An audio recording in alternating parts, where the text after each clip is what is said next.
ಅಧ್ಯಕ್ಷರೇ, ನಾನು ಮಾನ್ಯ ರಾಜ್ಯಪಾಲರು ಮಾಡಿರತಕ್ಕ ಭಾಷಣಕ್ಕೆ ಮೊಟ್ಟ ಮೊದಲನೆಯದಾಗಿ ಅಭಿನಂದನೆಯನ್ನು ಸಲ್ಲಿಸುತ್ತೇನೆ ಮತ್ತು ಅದನ್ನು ಸ್ವಾಗತಿಸುತ್ತೇನೆ. ನಿಜವಾಗಿಯೂ ರಾಜ್ಯಪಾಲರು ತಮ್ಮ ಭಾಷಣದಲ್ಲಿ ಬಹಳ ಮಹತ್ವಪೂರಿತವಾದ ಅಂಶಗಳನ್ನು ಹೇಳಿದ್ದಾರೆ.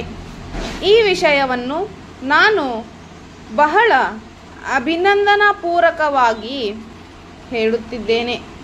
ಮಾನ್ಯ ರಾಜ್ಯಪಾಲರು ತಮ್ಮ ಭಾಷಣದಲ್ಲಿ ಮೊಟ್ಟ ಮೊದಲನೆಯದಾಗಿ ಆಹಾರ ಪರಿಸ್ಥಿತಿಯ ಬಗ್ಗೆ ಪ್ರಸ್ತಾಪ ಮಾಡುತ್ತಾ, ಆಹಾರ ಪರಿಸ್ಥಿತಿಯು ನಮ್ಮ ರಾಜ್ಯದಲ್ಲಿ ಆಶಾದಾಯಕವಾಗಿದೆ ಎಂದು ಹೇಳಿದ್ದಾರೆ. ನಮ್ಮ ನೆರೆಹೊರೆಯ ರಾಜ್ಯಗಳಾದ ತಮಿಳುನಾಡು ಮತ್ತು ಆಂಧ್ರ ಪ್ರದೇಶಗಳಿಗಿಂತ ಸ್ವಲ್ಪ ಮಟ್ಟಿಗೆ ಕೊರತೆ ರಾಜ್ಯವಾಗಿದೆ ಎಂದು ಸಹ ಹೇಳಿದ್ದಾರೆ. ಈ ಕೊರತೆಯನ್ನು ನಿವಾರಣೆ ಮಾಡುವುದಕ್ಕಾಗಿ ನಮ್ಮ ಸರ್ಕಾರದವರು ಹೆಚ್ಚು ಹಣವನ್ನು ವ್ಯವಸಾಯಕ್ಕಾಗಿ ತೊಡಗಿಸಬೇಕೆಂದರು. ರೈತರಿಗೆ ಭೂ ಅಭಿವೃದ್ಧಿ ಬ್ಯಾಂಕ್ಗಳಲ್ಲಿ ಸಣ್ಣ ಮತ್ತು ಮಧ್ಯಮ ಪ್ರಮಾಣದ ಭಾರಿ ಪ್ರಮಾಣದ ಸಾಲಗಳನ್ನು ಹಿಂದಿರುಗಿಸಬೇಕೆಂದರು ಮತ್ತು ಕಾಲಕ್ಕೆ ಸರಿಯಾಗಿ ಬೀಜ ಗೊಬ್ಬರ ಒದಗಿಸಿಕೊಡಬೇಕೆಂದು ನಾನು ಸಲಹೆ ಮಾಡುತ್ತೇನೆ. ಇನ್ನು ಪಶುವೈದ್ಯ ಶಾಲೆಗಳ ವಿಷಯದಲ್ಲಿ ಹೇಳಬೇಕೆಂದರೆ, ಇವತ್ತು ಸರ್ಕಾರಿ ಆಸ್ಪತ್ರೆಗಳು ಏನು ಇವೆ, ಅಲ್ಲಿ ದನ ಕರುಗಳಿಗೆ ಸರಿಯಾದ ಔಷಧಿಗಳನ್ನು ಸರಬರಾಜು ಮಾಡುತ್ತಿಲ್ಲ. ಹಳ್ಳಿಗಳಲ್ಲಿ ರೈತಾಪಿ ಜನಗಳೇ ಹೆಚ್ಚು. ಆ ಜನರು ಪಶುವೈದ್ಯ ಶಾಲೆಗಳಿಗೆ ಹೋದರು ಔಷಧಿ ಕೊಡಲಿಕ್ಕೆ ದುಡ್ಡು ತೆಗೆದುಕೊಳ್ಳುತ್ತಾರೆ. ದುಡ್ಡು ಕೊಡಲಿಕ್ಕೆ ಶಕ್ತಿ ಇಲ್ಲದೆ ಅನೇಕ ದನಕರುಗಳು ಇವತ್ತು ನಮ್ಮ ಕಣ್ಣ ಮುಂದೆ ಸತ್ತು ಹೋಗಿವೆ.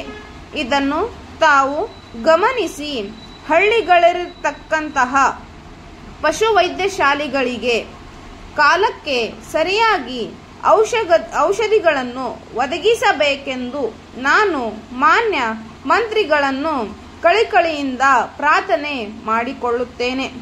ಇನ್ನು ಶಾಲಾ ಕಟ್ಟಡಗಳ ಬಗ್ಗೆ ಹೇಳುವುದಾದರೆ, ನಮ್ಮ ರಾಜ್ಯದಲ್ಲಿ ಅನೇಕ ಹಳ್ಳಿಗಳಲ್ಲಿ ಶಾಲಾ ಕಟ್ಟಡಗಳಿಲ್ಲದೆ ಮರಗಳ ಕೆಳಗೆ ಚಾವಡಿಗಳಲ್ಲಿ ಮಕ್ಕಳು ವಿದ್ಯಾಭ್ಯಾಸ ಮಾಡುತ್ತಿರುವ ಪ್ರವೃತ್ತಿಯನ್ನು ತೊಡೆದು ಹಾಕಿ ನಮ್ಮ ರಾಜ್ಯದ ಪ್ರತಿಯೊಂದು ಹಳ್ಳಿಯಲ್ಲಿಯೂ ಕೂಡ ಒಂದು ಗ್ರಾಮಕ್ಕೆ ಒಂದು ಶಾಲೆಯನ್ನು ಕಟ್ಟಿಕೊಟ್ಟು ಅಲ್ಲಿ ಮಕ್ಕಳ ವಿದ್ಯಾಭ್ಯಾಸಕ್ಕೆ ಒಬ್ಬ ಉಪಾಧ್ಯಾಯರನ್ನು ನೇಮಿಸಬೇಕೆಂದು ನಾನು ಸಲಹೆ ಮಾಡುತ್ತೇನೆ. ನಾನು ಈ ವಿಷಯವನ್ನು ಸರ್ಕಾರದ ಗಮನಕ್ಕೆ ಅನೇಕ ಸಾರಿ ತಂದಿದ್ದೇನೆ. ಆದರೂ ಕೂಡ ಈ ಶಾಲಾ ಕಟ್ಟಡಗಳ ವಿಷಯದಲ್ಲಿ ನಮ್ಮ ಘನ ಸರ್ಕಾರದವರು ಯಾವ ಒಂದು ಕಾರ್ಯಕ್ರಮವನ್ನು ಹಾಕಿಕೊಳ್ಳದೆ ಇರುವುದು ತುಂಬ ವಿಷಾದಕರವಾದ ಸಂಗತಿ ಎಂದು ನಾನು ಈ ಸಂದರ್ಭದಲ್ಲಿ ಹೇಳ ಬಯಸುತ್ತೇನೆ. ನಮ್ಮ ರಾಜ್ಯದಲ್ಲಿ ದಿನೇ ದಿನೇ ಅನಕ್ಷರಸ್ಥರ ಸಂಖ್ಯೆ ಬಹಳ ವಿಪರೀತವಾಗಿ ಬೆಳೆಯುತ್ತಿದೆ. ನಮ್ಮ ರಾಜ್ಯ ಮುಂದೆ ಬರೆಯಬೇಕಾದರೆ ವಿದ್ಯಾಭ್ಯಾಸಕ್ಕೆ ಹೆಚ್ಚಿನ ರೀತಿಯಲ್ಲಿ ಹಣ ಸಹಾಯ ಮಾಡಿ ಹೆಚ್ಚು ಶಾಲಾ ಕಟ್ಟಡಗಳನ್ನು ಒದಗಿಸಿಕೊಟ್ಟು ವಿದ್ಯಾಭ್ಯಾಸಕ್ಕೆ ಪ್ರೋತ್ಸಾಹ ಕೊಡಬೇಕೆಂದು ನಾನು ಮತ್ತೊಮ್ಮೆ ನಮ್ಮ ಶಿಕ್ಷಣ ಮಂತ್ರಿಗಳಲ್ಲಿ ಮನವಿ ಮಾಡಿಕೊಳ್ಳುತ್ತೇನೆ. ಇನ್ನು ನಮ್ಮ ಮಂತ್ರಿಗಳಲ್ಲಿ ರಾಜ್ಯದಲ್ಲಿ ನಿರುದ್ಯೋಗ ಮತ್ತು ಸಮಸ್ಯೆ ಎಂದು ಒಂದು ದೊಡ್ಡ ಸಮಸ್ಯೆಯಾಗಿದೆ.